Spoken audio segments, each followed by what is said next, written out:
idea. Taking the radio show and putting it on television. It's brilliant. Explosive television. Shocking television.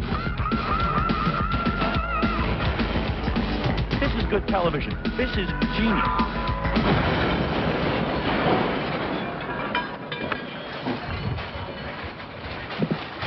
No, it has nothing to do with it being you. Okay. What is it, Baba Phony?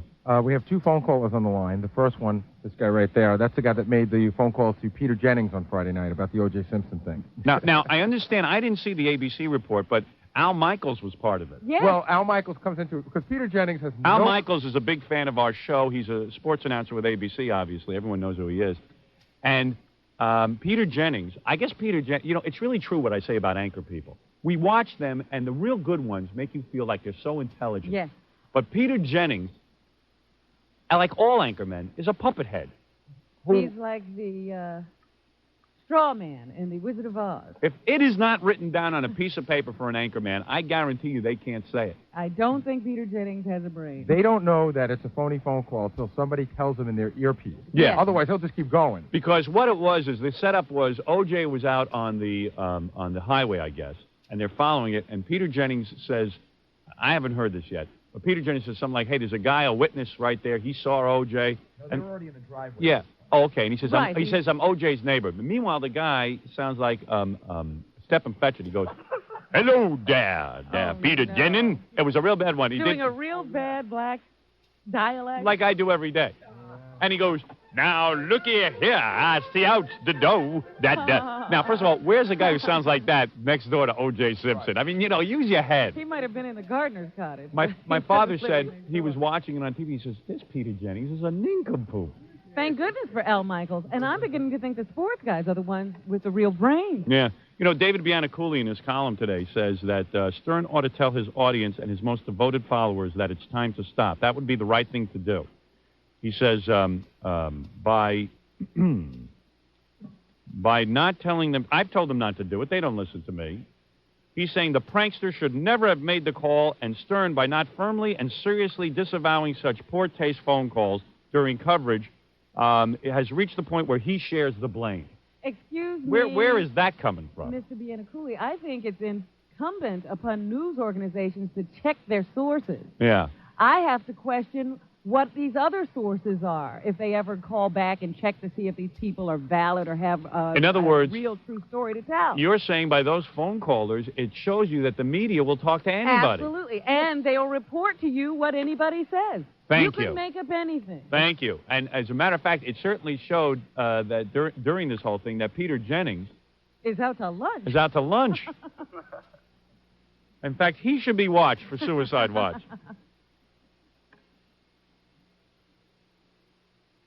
Gary, you've got the strangest face I ever saw. Did you see yourself on the E! Show? No, I haven't. Oh, at the end of the show, we talk about your lips and how you can't get your lips over your teeth. How you couldn't actually force your lips over your teeth. Gotcha. I never saw... You look dopier. One of the funniest things I have ever seen on television. Funnier than that shot that goes right up your nostrils, Robin? No, I didn't see that one. All I saw was you trying to stretch those teeth. I thought Robin looked kind of pretty. Lips. I don't know. Somebody faxed me. Kind of pretty? Somebody faxed me. Yeah, I thought you looked really nice. Somebody faxed and said, Robin's very pretty, but don't do the shot that goes up her nostrils. I never saw that shot. I never saw anything. Except Gary's teeth. That was funny. What is that? Gary, I didn't see you, but you saw my teeth. I did. You get the E! Network. I don't. But I got to tell you, they sent over the tape, and I'm looking at Gary's teeth. I said, this looks like the gates to O.J. Simpson's estate. I said, I've never seen anything like it. There was that one shot where he put the paper up, and he tried to get ready. Yeah. He really tried to I was force laughing. his lips over Let me his see you put teeth. your lips over your teeth right now. Done. What? Let me see. Look how the lips now look how the lips stretch over the teeth. What? Watch. Look. I told you. Listen. It doesn't look like you're It's a shock relaxed. that I have big teeth and big lips. All right. It's just funny. It's funny to watch on TV. Did you see the review in the paper today? No. The guy said, I do have to report that Gary does have extremely big teeth. It does not. We got. By the way, the E! Show. I was yelling at the. I got to tell you everything that's going on with E! But I was yelling Sunday night about this shot, that shot, because it's hard working with robot cameras, and everyone's working hard to try to get this thing looking just right. And I was yelling and yelling and yelling. Then I opened up the paper this morning, and the guy gave us 3.5 stars out of 4 for the E! Show, and I go, hey, disregard everything I said. Yeah, just forget what I said over the weekend. But it's a work in progress. I mean, putting cameras in a studio like this, using robot cameras, it's going to take time to work it all out and, get it all together. But anyway, let's get back to this guy, and then I'll talk about the E-show. I just have to say one more thing. When Gary puts his lips over his teeth, yeah, it's like one of those bodybuilding poses. Yeah. You know how a guy has to work really hard to pump up his muscles? Phone call. Gary has to work really hard to get the lips over his teeth. Yeah, I know, and it's like... It created a scene where every bit of energy in Gary's body had to be used. It was Friday, the end of the week. I was out of energy. Yeah. There's a guy on the phone that did something really good. You're the guy who made the phone call? Yes, I am. Yeah, how'd you get through? Okay, what I did was, first of all, I'm also the guy that made the Dexter phone call on the LIRR. Oh, you're the guy who did the Colin Ferguson call. I made 2 prank phone calls this year, and they both made the paper, so I'm very happy about that. Well, let me tell you something. I was reading the Prodigy billboard service on computer, and many of the fans of the show were saying that whoever made that call has reached his peak of his talents. Because Which call? This call you're about to hear. I see, okay. All right, so you called up and you said... what happened was this. Like you said, I was watching the Knick game. They cut away from the Knick game, which I was freaking out about. But I couldn't get through to Channel 4. That's who I really wanted to get through because it was really annoying not to watch the game. Right. So what happened was I ended up calling Channel 7 again. I figured I had luck with them the first time. And I said... They're extra stupid, I guess. Yeah. So I called up and I said, "Hi, this is KTLA. I need a producer right away." So they go, "KTLA? Yeah, KTLA Los Angeles. Mike Fox with you. Get me a producer now." So they go ahead, scrambling around. All of a sudden, a producer, hello, KTLA? Yes, that's right. We got a satellite link up over there, and we've got some mobile units on an on-site location. If you're interested, I could patch you through on a switchboard if you want. Let's do it now, though. And in the background, and they're freaking out now. I hear in the background, some guy goes, "Okay, we got a guy from KTLA." They're flipping out over to Channel 7. I don't know what's going on over there, but I'm cracking up, trying not to laugh. Then they're just like, "Okay, what do you got there?" And I'm yelling in the background while they're doing this. They go, "Okay, Chicago, line 76, go with it. You're adding atmosphere. Yeah. I really wanted to I had my brothers in the background. It was funny. Then finally they said, "Okay, we're going to give you through." I put them on hold for a second. I said, "We're going to try and make the call." I put them on hold. I didn't make a call. I put them back on. I said, "What kind of operation are you running over there? Don't you guys know what the hell you're doing?" I'm screaming at the guy. I wanted to get through right away. He goes, "Okay, we're going to give you a number right now. It's going to be direct line to the newsroom. Peter Jennings is going to pick up the phone." So this points up again that nobody checks sources. Let me tell you the truth. You guys have a better screening process than they do. Gary, you should feel proud. So, Gary, maybe you can't cover your lips with your you can't cover your teeth with your lips, but you certainly can scream. Boss, are you saying I'm smarter than Peter Jennings? I am. I'm saying a piece of wood is smarter than Peter Jennings. Well, I feel good.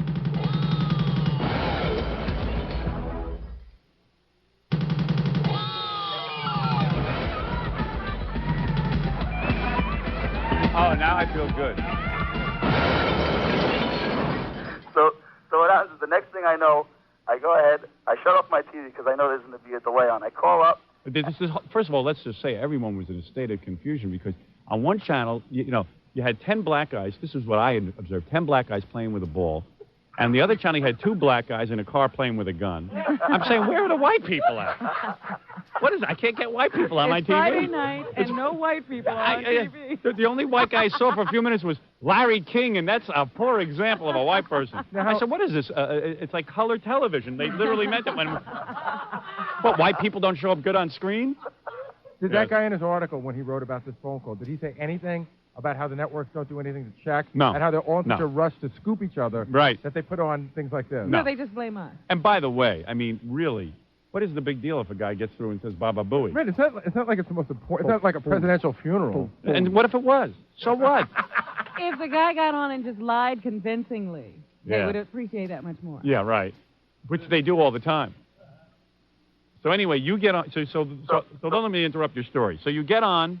Right. So I end up calling up, and Peter Jennings' producer is right there next to Peter Jennings, I guess, or right behind him.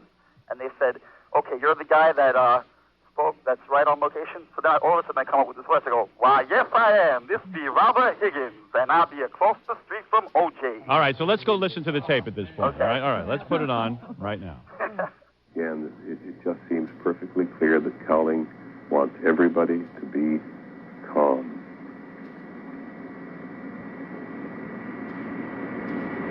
First of all, you know what? You know what? Another thing that pisses me off now that I'm listening to Peter Jennings handle this like it's a presidential funeral.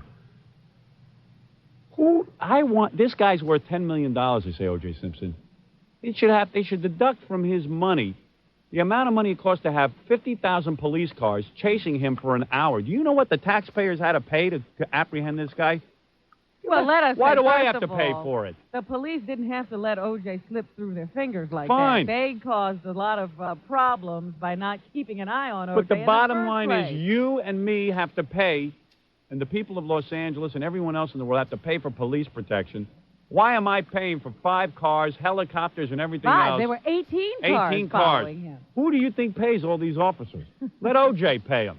And who was watching the other criminals? Was O.J. the only criminal out in Los Angeles? There were more night? people out looting during this than robbing and raping and stealing. I would like to see a report of what else happened. All right, let's get back to the phone call.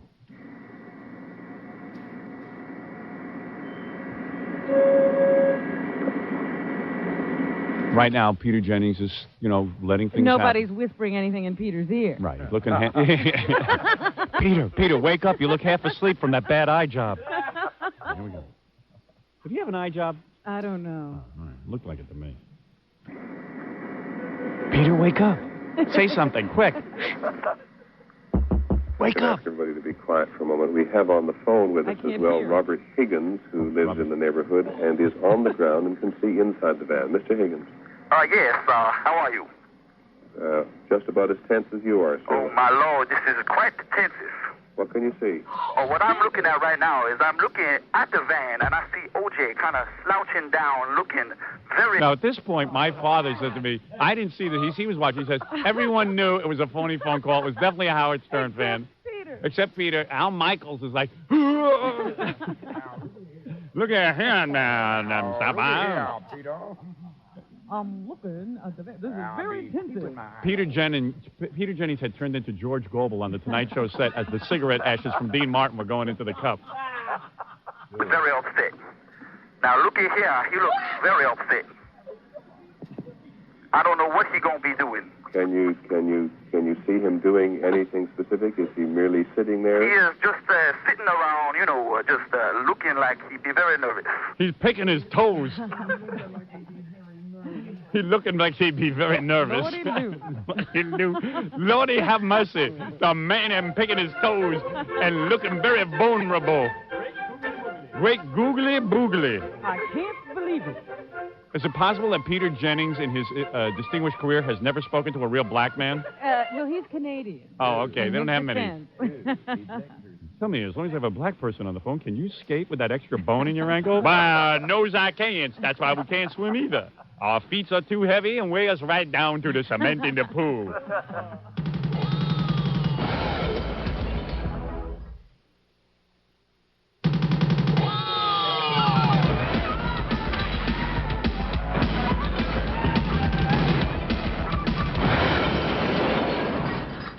Can you hear anything, Mr. Higgins? It's just too much commotion. I be in the back of a news van, so I can't really hear that good, but I can see it all.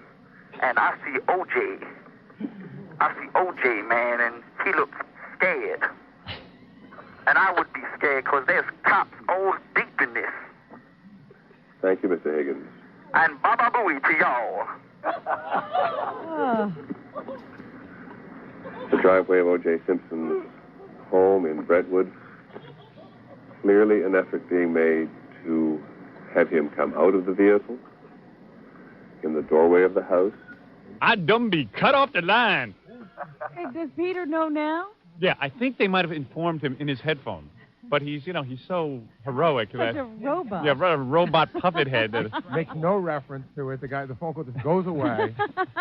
Could you even believe that they didn't stop me right at the first word? No. Now looky here. I mean, that should have been a clue for anybody. And you were supposed to be O.J. Simpson's neighbor. Yeah, like a guy with that voice lives in Brentwood. Yeah. Well, I done hit oil in my backyard and I made my money that way. Oh, do do do do do do do do do do.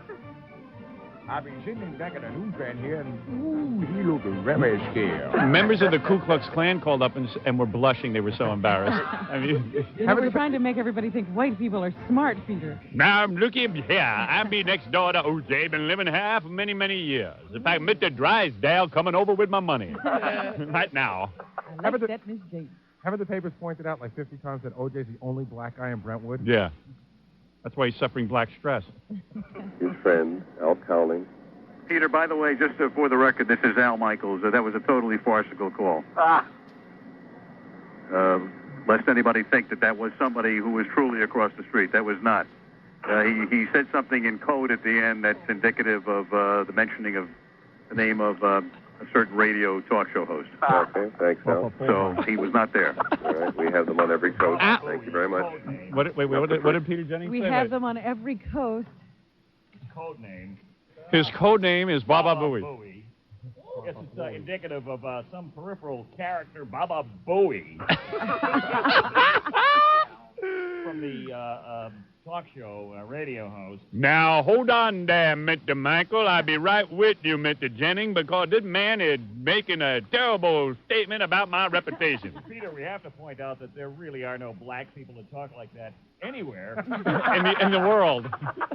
You know, you're a real peckerhead, Peter. This is Al Michaels. I just want to go on the record as saying that. You're going to interrupt the game, and Peter, you that piece was of wood. not a real Negro. Thank you, Al. I repeat, not a real Negro. Peter, you block of wood. I mean, looky, Wake up. the words looky here should have sent you running for your life. Did you listen to the man, Peter? Al Michaels trying to slap some sense into Peter Jennings. Wake up, damn it. We got to get Al Michaels on the phone about that. That's Peter, just too I'm funny. really surprised your head doesn't rattle. Peter, you idiot, that wasn't a real phone call. Look, I know Negroes. Wait, I got to replay that. I know Negroes. They got woolly heads, big lips, but they don't talk like that. It was the same producers as the Dexter phone call, by the way. I spoke with the same two guys. Yeah? So I guess they didn't get fired, but maybe they will now. Oh, so you got the same two Peter, guys? by the way, just for the record, this is Al Michaels. That was a totally farcical call. What? Lest anybody think that was somebody who was truly across Nobody thought except for Peter. the street. That was not. He said something in code at the end that's indicative of the mentioning of the name of a certain radio talk show host. Okay, thanks, Al. So he was not there. All right, we have them on every coast. Thank you very much. Not the first time nor the last time will have been had, but... I'm too stupid to tell. Why didn't someone tell me? By the way, Peter, this is Al Michaels again. Yes. Who took your SATs for you? Well, thank you for the call. Howard, let me tell you one thing. Peter And by the Jennings way, is I don't good. approve of the phone call you just made. What's that? I said I don't approve of the phone call you made. Oh, I'll never do it again, Howard. All right, thank you. He is batting 1,000, though. Every time he calls, he gets in the news. All I have to say is I want an FME this year. You got it. Rip out your Howard, phone, guys, please. good talking to you. All right, I'm going to trace you down, and I'm going to stop you. Now, look at here. I can't be founded, okay? All right, I know where you lives. You lives next door to OJ. Now, look here, Missy. You done give away your address. Mr. Peter Jennings can't be getting me in no types of trouble. All right, dude. All right, later, Howard. Thanks, Bye, man. Robin. Bye-bye.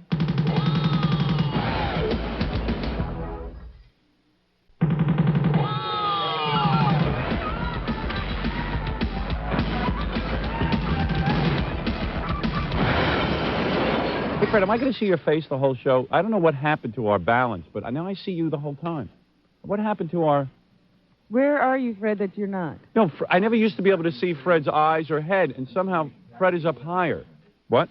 Sitting exactly where he normally sits. I know, but why am I You know what it seeing is? you? They moved this thing back. Is what happened. It's Oh, it's back. further So back. I see. No. You have to move. I think you have to move it closer to The you. more closer I move it, the more I see you. Really? Yeah. No, because I think if you move it closer to you, you won't see me. People are right. You're frightening. I mean, I'm looking at you the whole time. It's very distracting. I saw the videotape. I didn't see Did you used to have things? Didn't you used to have things piled up in front of your Yeah, face? but the guys from E came in and moved everything. Yeah, I don't care what they Whatever you do. want. I can't look at you during the show. I think don't, that they're looking to get those Fred reaction shots. I don't care. I'm not looking at Fred for the whole You're show. acting like I'm the one who.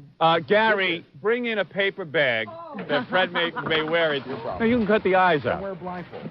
We're out of paper bags, but plastic would be wrong, Fred, right? you know, better yet, can you put up this? Try it on, will you? No, I heard We about won't tie that the when I was bottom. a I kid. won't. You don't have to. It's give not me- a give me- toy. Let me It's see not if this a works no, better. No, I don't Would think you so. rather look at Woolworths? Just for a second, let than me Fred? say. Just try it for a No, second. I can't. I'm sorry. Not only it's free advertising. Oh, okay. For 1 second. Yeah, right. For 1 second. Thank you. This is gonna make it. Hold on. See, I can work Is that that way. better? That is better. That's a lot better. If you would just wear that, I wouldn't have to stare at you. There you go. All right. Thank you, Fred. All right. Hey, give Fred that. Maybe that would be better. Here's something else you could try. Try this. Try that. Yeah. better? Now that's okay. Well, maybe we should put that on a stick. Yeah. So that Fred can just hold that. I'll put up this sign now, and that'll be just Oh, fine. boy. Thank you. I don't want to see Fred when I work. Sorry. I don't want to see Jackie. I don't want to see anybody. He just built a Berlin Wall in front of Fred. There you go. Jeez. I'm I sorry. think there's a message being sent here, but I'm not sure what it is. Stay out of my face. All right. Anyway, Robin. Where You're was really I? afraid of Fred. Yeah, I don't like looking. It's very disturbing looking at Fred. I can't explain it to Let's the people. analyze this. I can't explain it. You should be anything. Well, maybe I better take. Explain everything else. What? I hope the camera can get a shot of me now. I don't know if it can. The guys can come in and tell me, but Put it Because I on was the just side, wondering Alex. where the camera is that's No, but if shooting you turn from it on the that side, then it's going to be just as low as it was. no, no, before. I got this under control. As long as the camera can get me. All right. Now I got to get the microphone to stay still. The microphone just moves. Look, on its own. Oh, Look at this. wonderful. Look. So I can't. I can't do this show Facing the anymore. microphone. Get out of here. Get out of here.